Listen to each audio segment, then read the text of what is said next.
جلوائے جانا جلوائے جانا جلوائے جانا جلوائے جانا مولاي صلی وسلم دائما ابدا. السلام علیکم ورحمۃ اللہ وبرکاتہ. بسم اللہ الرحمن الرحیم. الصلاة والسلام علی رسولہ الکریم وعلی آلہ وصحبہ اجمعین. اما بعد.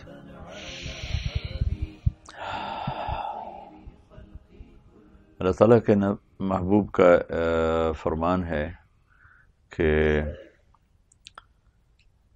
اللہ تعالیٰ نے اس دین کو اپنے لیے پسند کیا ہے. ان اللہ استخلص ھذا الدین لنفسہ. تو لا يصلح له الا السخاء وحسن الخلق الا فزینوه بهما او كما قال. اللہ کے نبی کا فرمان ہے کہ اللہ نے اس دین مبارک دین اسلام کو اپنے لیے پسند کیا ہے، اور اس دین کے سب سے زیادہ جوڑ کھانے والی اور سب سے زیادہ اس کے شایان شان دو چیزیں ہیں، ایک اچھے اخلاق اور ایک سخاوت. پھر آپ نے فرمایا کہ الا سنو میری بات غور سے، فزینوہ بہما، تو اپنے دین کو خوبصورت بناؤ اچھے اخلاق کے ساتھ اور سخاوت کے ساتھ. کتنی خوبصورت بات ہے کہ دین کے کتنے اعمال ہیں، ان کو دین کا میک اپ نہیں فرمایا. ہماری آج کی زبانیں سمجھیں کہ یہ میک اپ میں بہت سی چیزیں استعمال ہوتی ہیں جس سے چہرہ خوشنما ہو جاتا ہے، کپڑے خوشنما ہو جاتے ہیں، کمرہ خوبصورت ہو جاتا ہے. تو اللہ کے نبی فرما رہے ہیں کہ میرے اللہ کا یہ دین، اس کا میک اپ دو چیزیں ہیں، ایک اچھے اخلاق اور ایک سخاوت. برے اخلاق والا کبھی اللہ کا دوست نہیں بن سکتا. بخیل آدمی کبھی اللہ کا دوست نہیں بن سکتا. اللہ کے نبی سے پوچھا گیا یا رسول اللہ سب سے بڑی نیکی کیا ہے؟ آپ نے فرمایا اچھے اخلاق، تواضع، صبر. آپ سے پوچھا گیا یا رسول اللہ سب سے بڑی برائی کیا ہے؟ تو آپ نے فرمایا حد درجے کا بخل اور برے اخلاق.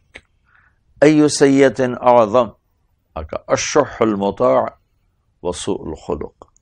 برے اخلاق، حد درجے کا کنجوس بخیل ہونا سب سے بڑی برائی. ای حسنۃ اعظم، یا رسول اللہ سب سے بڑی نیکی کیا ہے؟ کہ حسن الخلق والتواضع والصبر علی البلاء. اچھے اخلاق، لوگوں کے سامنے جھکنا، تواضع اور صبر، حالات پہ صبر. تو اس وقت میں جو بات کرنا چاہتا ہوں، آخری عشرے میں اللہ تعالیٰ نے غریب لوگوں کے لیے، پورے رمضان میں ہے یہ، کوئی آخری عشرے میں لوگ عام طور پہ یہ صدقہ فطر جس کو ہم کہتے ہیں، یا ہماری زبان میں فطرانہ کہتے ہیں، یہ روزوں کی زکوٰۃ. بہتر تو یہ ہے کہ یہ پہلے ہی 10 دن میں دی جائے، باقی عید سے پہلے پہلے دی جا سکتی. یہ اللہ نے اپنے غریب بندوں کے لیے، ان کے گھر میں خوشی پہنچانے کے لیے، ان کی عید کو اچھا، ان کے روزوں کو اچھا گزروانے کے لیے ہر مسلمان مالدار پر روزے کا صدقہ رکھا ہے. بہت معمولی سا ہے. عام طور پر علماء بتاتے بھی ہیں، اخباروں میں بھی آتا ہے کہ 2 سیر گندم. 2 سیر گندم آج کے لحاظ سے غالباً کوئی 100 روپے کی بنتی ہے. تو یا اس سے کم و بیش ہوگی، اتنا ہی ہے. اگر یہ دے دیا جائے تو حکم پورا ہو جاتا. لیکن میں آپ کو اللہ کے نبی کی سنت بتانا چاہتا ہوں تاکہ آپ کے ذریعے سے غریب لوگوں تک زیادہ پیسہ چلا جائے. ہمارے نبی پاک صلی اللہ تعالی علیہ وسلم کشمش کا فطرانہ دیا کرتے تھے، صدقہ فطر. گندم 2 کلو بنتی ہے اور کشمش 3 کلو ہے. تو آپ نے یا تو کشمش، اس زمانے میں پیسے تو دیتے نہیں تھے، چیز دیتے تھے، یا آپ کھجور دیا کرتے تھے یا آپ کشمش دیا کرتے تھے۔ کشمش کافی مہنگی ہے، کھجور بھی اچھی خاصی مہنگی ہے، اس کے مقابلے میں گندم بہت سستی ہے۔ کشمش کے لحاظ سے اگر صدقہ فطر دیا جائے تو میرے خیال میں ایک آدمی کا 1000 سے اوپر بنتا ہے، یا کم از کم 1000 بنتا ہے اچھی کشمش، اور کھجور کے حساب سے دیا جائے تو وہ بھی کم از کم 300-400 بن جاتا ہے کسی اچھی کھجور۔ مجھے بھاؤ معلوم نہیں، آپ بازار میں معلوم کر کے اس کے مطابق ادا کریں۔ اور گندم کے لحاظ سے بھی کوئی دینا چاہے تو ہو جاتا ہے، لیکن بہتر یہ ہے، آپ سب کی خدمت میں گزارش ہے کہ آپ صدقہ فطرانہ کشمش کے حساب سے دیں۔ 3 کلو کشمش کا ریٹ معلوم فرمائیں اور اس کا حساب لگا کر گھر کے جتنے افراد ہیں، اس میں زکوٰۃ تو بالغ پر ہوتی ہے، صدقہ پھر چھوٹے بچہ کا بھی ہوتا ہے، جو 1 دن پہلے پیدا ہوا ہے اس کا بھی ہوتا ہے۔ اگر گھر کے 4 افراد ہیں اور 1000 روپیہ کشمش کا ریٹ ہے، 3 کلو تو 4000 روپے ہو گیا۔ گندم کے لحاظ سے دیں گے تو 400 روپیہ ہے، کھجور کے لحاظ سے دیں گے تو اس کے بیچ میں کوئی رقم بن جائے گی۔ تو میری گزارش یہ ہے تمام سننے والوں سے جو اس کی ہمت رکھتے ہیں اور اللہ نے ان کو کشادہ کیا ہے، رزق دیا ہے، وہ اچھی کشمش بازار سے معلوم کر کے اس کا ریٹ کیا ہے اس کا حساب کر کے فی کس، گھر میں 6 افراد ہیں، 4 ہیں، 8 ہیں، 10 ہیں، افراد سے مراد ہیں خامن، بیوی، بچے، ان کا ہم والدین کے ذمہ ہوتا ہے۔ تو اس کا حساب کر کے اگر آپ ادا کریں گے تو اللہ تعالیٰ کے ہاں بہت پسندیدہ ہے اور آپ کا روزہ قبول ہے، ورنہ حدیث میں آتا ہے روزے ایسے وہ رک جاتے ہیں، آسمان پر نہیں جاتے۔ اللہ تعالیٰ کو غریبوں کی ہمدردی، غریبوں کی دلداری اتنی پسند ہے کہ اگر ہم یہ ادا نہیں کرتے تو ہمارے روزے بھی اوپر نہیں جاتے۔ حالانکہ آج کل ہم گرمی کے روزے رکھ رہے ہیں، 16 گھنٹے کا روزہ رکھ رہے ہیں، اگر ہم نے یہ اللہ کے بندوں تک ان کا حصہ نہ پہنچایا تو ہمارے روزے اوپر ہی نہیں جائیں گے۔ کہ کسی غریب کے دل کو خوش کرنا کتنا قیمتی ہے کہ اگر یہ نہ کیا تو روزے جیسا عمل اوپر نہیں جا رہا۔ تو آپ تمام سننے والوں کی خدمت میں گزارش ہے کہ یہ رمضان کی زکوٰۃ ہے، اور ویسے بھی زکوٰۃ کی فرضیت اللہ نے مالدار پر رکھی ہے، اس کے لیے ہے وہ 1 سال پیسہ پڑا رہے تو اس پہ زکوٰۃ ہے۔ اللہ نے 82 دفعہ قرآن میں مال خرچ کرنے کی ترغیب دی، 82 دفعہ، 1 دفعہ بھی کافی تھی۔ اقیم الصلاۃ وآتوا الزکوٰۃ، 10 دفعہ اللہ تعالیٰ نے قرآن میں ارشاد فرمایا نماز پڑھو، زکوٰۃ دو، نماز پڑھو، زکوٰۃ دو۔ رمضان آہستہ آہستہ آگے جا رہا ہے اور ختم ہونے کی طرف جا رہا ہے، بہت سے ہمارے بہن بھائی نمازیں پڑھ رہے ہیں، جو ہی عید کا چاند نظر آئے گا نمازیں چھوڑ دیں گے۔ میں ان کی منت کروں گا، ان کے سامنے ہاتھ جوڑوں گا کہ نماز ایمان کا سب سے بڑا فریضہ ہے، نماز نہ چھوڑیں۔ کبھی چھوٹ جائے تو وہ الگ مسئلہ ہے، اس کی قضا دے دی جائے، لیکن پڑھنی ہی نہیں۔ اس نافرمانی اور گناہ سے توبہ کر کے نماز نہ چھوڑنے پائے۔ اور دوسرا ہے زکوٰۃ، جو عام طور پہ رمضان میں دینے والے حساب کیا کرتے ہیں، جو کہ اس میں ہر ایک کو لالچ ہوتا ہے کہ 70 گنا ہو جائے گا۔ تو اس میں میری یہ گزارش ہے کہ جو ہمارے بھائی بہن جن پر زکوٰۃ فرض ہے نہیں دے رہے، اللہ کے واسطے زکوٰۃ دیا کریں، اس سے غریبوں کے چولہے جلتے ہیں، اللہ خوش ہوتا ہے۔ زکوٰۃ نہ دی جائے تو نماز، روزہ، حج، عمرے جنت میں نہیں پہنچا سکتے، بلکہ زکوٰۃ کا نہ دینا رکاوٹ ہو جائے گا، اور ساری نمازوں کے باوجود اور سارے روزے عمرے کے باوجود آگ دیکھنی پڑے گی۔ اور اللہ کو سخی سے پیار ہے۔ شیطان سے پوچھا گیا تیرے دشمن کون ہے، تو اس نے بہت سارے بتائے، اس میں ایک یہ بتایا کہ وہ مالدار جو اپنے مال کو خرچ کرتا ہے اللہ کے نام پر، مجھے اس سے ڈر بھی لگتا ہے، وہ میرا دشمن بھی ہے۔ جو مسلمان باوضو رہتا ہے، مجھے اس سے ڈر بھی لگتا ہے، وہ میرا دشمن بھی ہے۔ تو ہم شیطان سے دشمنی کریں، اللہ کے نام پہ خرچ کرنا سیکھیں، سخی سے اللہ کو پیار ہے، بخیل سے اللہ کبھی پیار نہیں کر سکتا۔ اب بعض فطرتاً اللہ کے فضل سے سخی ہوتے ہیں، ان کو نہ کوئی سناتا ہے نہ کہیں سے سنتے ہیں، لیکن ان کی طبیعت میں سخاوت ہوتی ہے، چاہے غریب ہو چاہے مالدار ہو۔ لیکن اکثریت انسان فطرتاً بخیل ہوتا ہے، ان الانسان خلق ہلوعا، انسان فطرتاً وقان الانسان قطورا، انسان تو بڑا بخیل ہے۔ اس بخل کو توڑنے کے لیے جیسے جسم کمزور ہے تو اس کو طاقتور بنانے کے لیے ایکسرسائزز ہیں، بیمار ہو جائیں میڈیسن ہے۔ بخل بھی ایک بیماری، ایک کمزوری ہے، اس کا توڑ ہے اپنے ہاتھوں سے مال خرچ کرنا۔ تھوڑا تھوڑا خرچ کرنا شروع کریں تو اللہ زیادہ کی ہمت دے دے گا، پھر آپ بخل سے نکل کر سخیوں میں شامل ہو جائیں گے۔ اور سخاوت ایسی چیز ہے کہ سامری نے گائے کا بچہ بنا کے سب کو اس کی پوجا پہ لگا دیا۔ موسیٰ علیہ السلام کوہ طور پر تھے، واپس آئے تو دیکھا قوم گائے کے بچے کی پوجا کر رہی، بہت ناراض ہوئے، یا اللہ کیا کرنا ہے؟ اللہ نے کہا ان کو سب کو قتل کیا جائے، قتل کر دیے گئے۔ سامری نے یہ سب کچھ کیا تھا، سامری کو پکڑوا کے قتل کرنے لگے تو اللہ نے کہا موسیٰ اسے قتل نہ کرو۔ کہا اللہ یہ تو سب کچھ اس نے کروایا تھا، اس کو چھوڑ دو، خود ہی مر جائے گا، یہ سخی ہے اور سخی کا قتل مجھے اچھا نہیں لگتا۔ ایک منافق اور کافر کو بھی سخاوت قتل سے بچا گئی، تو اگر کوئی ایمان والا سخی ہوگا، کوئی ایمان والی عورت سخی ہوگی تو اللہ اس پہ کتنا خوش ہوگا، کتنا اللہ اس سے راضی ہوگا۔ تو اب میرے نبی نے کہا اللہ الاجود الاجود وانا اجود ولد آدم، سب سے بڑا سخی تو اللہ تعالی ہے، اور اللہ کے بعد سب سے بڑا سخی تمہارا یہ نبی ہے۔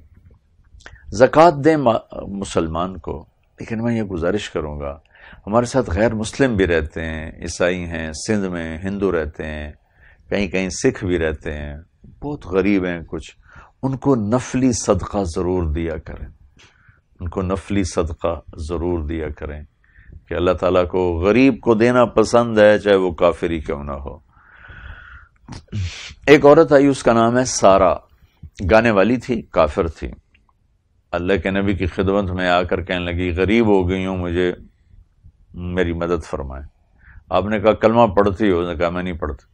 سبحان اللہ۔ کہا تو گانے والی تھی، مکے والے تیرا گانا سنتے تھے، تیری خدمت کرتے تھے۔ کہا جب سے بدر میں عرب سردار مارے گئے اب میرا گانا نہیں سنتا۔ تو آپ نے اپنے خاندان سے کہا بھائی میرے خاندان والوں اس عورت کی مدد کرو، اپنے گھر والوں سے اس کی آپ نے مدد کروائی۔ تو وہ گانے والی بھی تھی، وہ کافر بھی تھی، اور مکے سے آئی تھی، تو آپ نے اس کو اس کی حیثیت کے مطابق بھر کے بھیجا۔ تو یہ میری گزارش ہے، اللہ میں سخی بنائے، بخیل سے اللہ تعالیٰ کو بہت نفرت ہے۔ اور میرے اللہ کا فرمان ہے، میرے نبی نے حدیث سنائی کہ اللہ تعالیٰ کا وعزتی وجلالی لا یجاورنی فیک بخیل، اللہ نے جنت الفردوس بہت وی آئی پی بنائی ہے، باقی جنتیں بن گئی، جنت الفردوس اللہ نے اپنے ہاتھوں سے بنائی ہے، اور اللہ تعالیٰ نے جنت الفردوس کو بنا کر فرمایا مجھے میرے عزت و جلال کی قسم تیرے اندر بخیل آدمی کبھی نہیں داخل ہو سکتا، عورت ہے یا مرد ہے، تیرے اندر بخیل آدمی کبھی داخل نہیں ہو سکتا۔ تو سخی بنے، کبھی کبھی اپنے نوکروں کے ساتھ بیٹھ کے کھانا کھایا کر۔ ہمارا نوکروں کے ساتھ بہت تکبر والا رویہ ہے، گھر کی عورتیں جو گھر میں کام کرنے والی ہیں ان کے ساتھ بیٹھ کے کھانا کھائیں، گھر کے مرد جو آپ کے ڈرائیور ہیں، آپ کے خانسامہ ہیں، آپ کے گھر کی صفائی کرنے والے ہیں، آپ کے گیٹ کیپر ہیں، ان کو کبھی اکٹھا کر کے نا ان کے ساتھ بیٹھ کے کھانا کھایا کریں، بارش کی طرح آپ کے اوپر اللہ تعالیٰ کی رحمت برسے گی۔ لیکن ہمارے تو برتن بھی الگ ہوتے ہیں، کھانے بھی الگ ہوتے ہیں، یہ نوکروں کا گلاس ہے اس میں پانی نہیں پینا، یہ نوکروں کا کپ ہے اس میں چائے نہیں پینی۔ ایک سیکنڈ میں اللہ ہمیں ایسے ہی کسی نوکری پہ کھڑا کر سکتا ہے، سب کو چھین کر۔ اللہ کے نبی اپنے ملازموں کے ساتھ بیٹھ کر کھانا کھایا کرتے تھے۔ تو میری یہ گزارش ہے، یہ بھی سخاوت ہے کہ آپ کبھی کبھی اپنے ملازموں کی ضیافت کریں، انہیں اپنے پاس بٹھائیں، ان کے ساتھ بیٹھ کر کھانا کھائیں، وہ دعائیں دیتے. میں کبھی کبھی جب گھر میں تو جانا ہی کم ہی ہوتا ہے، میں جاتا ہوں تو اپنے وہاں ڈیرے پر اپنے سارے ملازم اکٹھے کر کے کھانا بڑا اچھا بڑھیا بنوا کے ان کے ساتھ بیٹھ کے ہم کھانا کھاتے ہیں اور ان سے گپے مارتے ہیں، باتیں کرتے ہیں. وہ ہمیں دعائیں دیتے ہوئے جاتے ہیں کہ ہمارے پنجاب کا ذمہ دار تو عام طور پر بہت متکبر ہے. میں نے اپنے بڑوں کو دیکھا جب ہم چھوٹے تھے، ہمارے نوکر اور ہمارے گاؤں کے رعایا لوگ، وہ ہمارے بزرگ بیٹھے ہوتے تھے موڑوں پر، چارپائیوں پر، وہ سامنے پیڑھی پر نہیں بیٹھتے تھے، زمین پر بیٹھتے تھے. اور پیڑھی پر بیٹھنا وہ سردار کے شان میں گستاخی تھی، تو ان کو اتنی جرت نہیں ہوتی تھی کہ وہ کسی پیڑھی پر بیٹھ جائیں، چارپائی پر بیٹھ جائیں، آ کے سب زمین پر بیٹھتے تھے. تو وہ جب اللہ نے مجھے اس طرف متوجہ کیا تو میں اب محسوس کرتا ہوں کہ وہ کس قدر جہالت تھی اور کس درجے کا تکبر تھا. تو یہ کوشش کرنی چاہیے تو ہم غریبوں کو سینے سے لگائیں، پیار کریں، اچھے ہیں برے ہوں تو اللہ جانے وہ جانے، ہم غریبوں کا اور غیر مسلموں کو بھی ہم ضرور ان کی مدد کریں. اکثر عیسائی ہمارے ہاں غریب ہیں، مسکین ہیں، بیچارے گلیاں صاف کرتے ہیں، گندی نالیاں صاف کرتے ہیں، گٹر صاف کرتے ہیں، ایئرپورٹس پر جو کھڑے ہوتے ہیں ٹوائلٹس میں وہ سارے عیسائی ہوتے ہیں. تو ان کو اول تو کوئی دیتا ہی نہیں، کوئی دے کوئی 150 روپیہ دے دیتے ہیں. تو میں فخر کے لیے نہیں بتا رہا، صرف ترغیب کے لیے بتا رہا ہوں. تو میں جب کبھی وہاں جانا ہو جائے تو میں نکال کے کبھی 1000 روپیہ دیتا ہوں، تو پہلے میرا منہ دیکھتے ہیں حیران پریشان ہو کر کہ مولانا صاحب اور میں عیسائی، یہ مولوی صاحب، یہ مجھے یہ کیا کر رہا ہے. پہلے مجھے حیران ہو کے دیکھتے ہیں، پھر نوٹ کو دیکھتے ہیں، پھر ایک دم دعا دیتے ہیں. تو دعا تو اللہ تعالیٰ سب کی سنتا ہے، چونکہ رب العالمین ہے نا، رب المسلمین تو نہیں ہے. تو ان میں سے پتہ نہیں کس کی دعا ہمیں لگ جائے اور اللہ تعالیٰ ہمارے کام بنا دے. تو ہم نے تو خیر اپنوں کو دینا چھوڑ دیا، غیروں کو کون دے گا. تو اپنے رشتہ داروں میں غریب لوگ دیکھیں، ان کو زکوٰۃ دیں، صدقات دیں. ایک عورت آئی، یا رسول اللہ میرے خامند غریب ہیں، میں صدقہ کرنا چاہتی ہوں، خامند کو دے سکتی ہوں؟ کہ تجھے دوہرا اجر ملے گا خامند کو دینے کا. تو اپنے خامند کو دینے کا تمہیں دوہرا اجر ملے گا. تو یہ میں گزارش کروں گا کہ سخی بنیں، مال خرچ کریں. اللہ کو سخاوت پسند ہے. بعض فطرتاً ہوتے ہیں سخی، ورنہ اکثر فطرتاً بخیل ہوتے ہیں. ایک چھوٹا سا واقعہ سناتا ہوں، بڑا دلچسپ ہے. ہاشم رحمت اللہ علیہ بڑے لوگوں میں سے ہیں. وہ تھے سفر پر، راستے میں دوپہر کا وقت آ گیا آرام کا، تو ایک خیمہ دیکھا تو وہاں چلے گئے. تو وہاں خاتون بیٹھی تھیں. کہا بہن میں پردیسی مسافر ہوں، کوئی تھوڑی دیر سستانا ہے، کھانے کو کچھ مل جائے گا؟ وہ کہنے لگی میں نے کون سا یہاں ہوٹل کھول کے رکھا ہوا ہے جو تیرے جیسوں کو کھلاتی رہوں. تو بڑے پریشان ہوئے، چپ کر کے ایک جھاڑی کے نیچے بیٹھ گئے، چونکہ ابھی دوپہر میں آگے جانا مشکل تھا. تھوڑی دیر گزری تو اس کا خامد آ گیا. سلام دعا ہوئی، کون ہو بھائی؟ پردیسی مسافر ہوں. کھانا کھایا کہ یہ نہیں کھایا؟ اپنی بیگم سے کہا اس کو کھانا کیوں نہیں کھلایا؟ وہ کہنے لگے میں نے کوئی ہوٹل کھولے ہیں جو میں ہرانے والے کو کھانے کھلاتی رہوں؟ میں کہا تیرا ستیہ ناس ہو، ہمیشہ مجھے ذلیل کرتی ہے. تو اس نے ایک بکرا ذبح کیا، کھال اتاری، تیار کر کے اس کو کھلایا اور ساتھ معذرت بھی کی اور شکریہ بھی ادا کی. کہنے کہ میں آگے چل پڑا. چلتے چلتے اگلے دن اسی وقت پر ایک دوسری منزل پر پہنچا تو وہاں ایک خیمہ تھا. تو وہاں بھی ایک خاتون بیٹھی تھیں، دوپہر کا وقت. میں نے کہا بہن پردیسی مسافر ہوں، کھانے کو کچھ ملے گا؟ کہا الحمدللہ، بسم اللہ، مہمان کے لیے تو جان بھی حاضر ہے، آپ تشریف رکھیں. انہیں جلدی سے اٹھ کے ایک بکرا ذبح کیا، اس کھال اتاری، تیار کر کے پکا کے اس کے سامنے رکھا. ابھی اس نے ایک دو نوالے لیے تھے کہ اوپر سے اس کا خامد آ گیا. تو ایسے بڑی تیز نظروں نے دیکھا، کون ہو؟ کہا جی مسافر ہوں. یہ بکرا کہاں سے آیا؟ کہا جی یہ اس خاتون نے ذبح کر کے کھلایا. کہنے لگا تو مجھے بھوکا کر کے مارے گی؟ میں نے یہاں ہوٹل کھولا ہوا ہے، جو آتا ہے تو اس کو کھانے کھلانے شروع کر دیتی ہے، تو نے تو مجھے برباد کر کے رکھ دیا، میرا سارا رزق تو نے لٹا دیا۔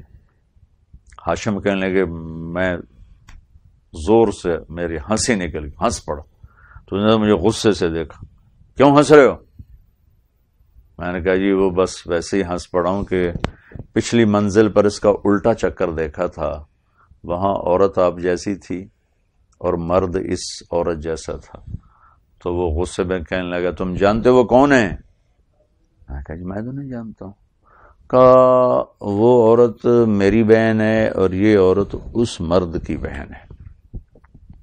تو ایسے اللہ بعض خون سخی بناتا ہے اور بعض خون بخیل ہوتے ہیں، لیکن علاج ہو سکتا ہے اگر ہم اپنے ہاتھوں سے دیتے رہیں۔ بچوں کو سکھائیں خرچ کرنا، ہم نے بچوں کو بھی اکاؤنٹ بیٹا سیونگ کرو، بیٹا سیونگ کرو، بیٹا سیونگ کرو، انہوں نے اسی بنیا ہی بنا کے رکھ دیتا، پیسے ہی جوڑی جاؤ، اور دنیا جی میں کم میں کوئی نہیں، پیسے تو سوا، اور بھی دکھ ہیں زمانے میں محبت کے سوا، راحتیں اور بھی ہیں وصل کی راحت کے سوا۔ ہمارا معاشرہ جوڑنے کا مزہ چکھ رہا ہے، اگر یہ لگانے کا مزہ چکھ گیا نا پھر انہیں جوڑنا بھول جائے گا۔ ہاں اپنے بچوں کے لیے رکھو ضرور، میں نہیں کہتا سارا خرچ کرو، لیکن سارا جمع بھی نہ کرو، کم از کم زکوٰۃ تو سب دیں، اور زکوٰۃ کے علاوہ جب دیں گے تو آپ سخی بنیں گے۔ زکوٰۃ دینے کے بعد آپ سخیوں سے، بخیلوں سے باہر آ گئے، سخیوں میں داخل نہیں ہوئے، درمیان میں کھڑے ہوئے۔ جب آپ 2500 پہ 1 روپیہ بھی اوپر دیں گے تو آپ سخیوں میں آپ کا نام آ جائے گا۔ تو بس یہ میری گزارش ہے کہ ہم اللہ کے نام پہ خرچ کرنے والے بنیں، اور اگر کسی کے پاس کچھ نہیں ہے تو ایک حدیث سنا دیتا ہوں، کل بھی اس پر بات کی تھی اور میں کرتا ہی رہتا ہوں بات۔ ایک صحابی نے رات کو اٹھ کر کہا یا اللہ تیرے نبی کہتا ہے مال خرچ کرو، میرے پلے تک ککھ بھی کوئی نہیں، میں کی خرچ کراں؟ جس نے میری بے عزتی کی، میرا دل دکھایا، مجھے ذلیل کیا، مجھے خوار کیا، میں نے سب کو معاف کیا، میں اپنی عزت کا صدقہ تیرے نام پہ کرتا ہوں۔ سبحان اللہ۔ صبح ہوئی فجر کی نماز میں آپ نے اعلان کیا رات کس نے صدقہ کیا تھا؟ بھائی سارے چپ بیٹھے رہے، کوئی بھی نہیں بولو، اس کو خیال بھی نہیں آیا کہ میں نے کچھ کیا ہے۔ پھر آپ نے واضح کیا بھائی رات کو اپنی عزت کا صدقہ کس نے کیا، اپنی عزت کی سخاوت کس نے کی؟ وہ کھڑے ہو کہ یا رسول اللہ میں نے کی تھی۔ میں نے کہا اللہ پیسے تو ہیں کوئی نہ، تو چل میں اپنی عزت ہی تیرے ناتے صدقہ کر رہے ہیں۔ میرے نبی نے فرمایا اللہ نے تیرا یہ سب کچھ قبول صدقے میں لکھ دیا ہے۔ یہ بھی سخاوت ہے، کچھ نہیں ہے پاس، یا اللہ جس نے زیادتی کی میں نے سب کو معاف کی، تو آپ بھی سخیوں میں شامل ہو گے۔ اللہ کو سخی سے پیار ہے، بخیل سے کبھی دوستی نہیں کرتا، چاہے سارا دن مصلی پر بیٹھا رہے، اور سخی سے دوستی توڑتا نہیں چاہے وہ غافلی ہو، جب کبھی وہ توبہ کرے گا اللہ کی رحمت اسے اپنی چھاؤں میں لے لے گی۔ تو یہ مبارک مہینہ ہے، رحمتوں کا مہینہ ہے، میں آپ سے گزارش کروں گا سخی بنے، بخیل نہ بنے، اور یہ بھی سخاوت ہے کہ ہم معاف کریں، درگزر کریں۔ اور میں نے اس طرف بھی متوجہ کیا ہے کہ غیر مسلموں کو بھی دیں، زکوٰۃ نہیں، زکوٰۃ صرف مسلمان کے لیے، فطرانہ مسلمان کے لیے۔ زکوٰۃ کے علاوہ جو صدقات ہیں اس میں غریب مسلمانوں کو دیں، غریب غیر مسلموں کو دیں، اگر قریب ہیں، قریب نہیں تو ٹھیک، اپنے غریب رشتہ داروں کو دیں، اپنے قریب کے دور کے رشتہ داروں کو دیں، ڈھونڈ کے ان کو دیں، اور احسان جتلا کے نہ دیں، ایسے دیں کہ آپ ان کے احسان مند ہوں کہ آپ نے میرا مال قبول کیا ہے، بتانا بھی نہیں چاہیے میں تمہیں زکوٰۃ دے رہا ہوں۔ تو لا يسأل الناس الحافا، اللہ نے خاص طور پہ مینشن کیا ہے، خاص طور پر وہ لوگ جو ضرورت مند ہیں اور مانگتے نہیں ہیں، اور اندر میں فاقہ ہوتا ہے اور مانگتے نہیں ہیں، ان کو ڈھونڈ کے دینا چاہیے کہ وہ بڑے ضرورت مند ہوتے ہیں، عزت نفس کی وجہ سے بتا بھی نہیں سکتے، اور گھر میں ان کے فاقہ ہوتا ہے۔ تو بس میں یہ گزارش کروں گا کہ ہم اپنے مال کو خرچ کریں۔ یہ بھی سخاوت ہے، آپ کسی کو میٹھا بول بولیں، آپ مسکرا کے ملیں، اپنے نوکروں کے ساتھ مل بیٹھیں، کبھی کبھی ان کے ساتھ بیٹھ کے کھانا کھائیں، کبھی ان کے ساتھ بیٹھ کے چائے پئیں، کبھی ان کے ساتھ بیٹھ کے شربت پئیں۔ اب جیسے رمضان چل رہا ہے، کبھی انہیں اپنے دسترخوان پہ بلا کر افطاری میں ان کو شریک کریں، ان کے اندر سے آپ کے لیے دعائیں نکلیں گی۔ یہ فرق بیٹھائیں۔ ہمارے یہاں ڈرائیور آگے بیٹھتا ہے، صاحب پیچھے بیٹھتا ہے، اور ڈرائیور کے ساتھ والی سیٹ پر بیٹھنا وہ اپنی ذلت سمجھتا ہے، یا ڈرائیور کے گلاس میں پانی پینا وہ اپنے لیے بہت چھوٹا پن سمجھتا ہے۔ ان ساری چیزوں سے بچنا چاہیے۔ اللہ مجھے آپ کو عمل کی توفیق بخش۔ السلام علیکم۔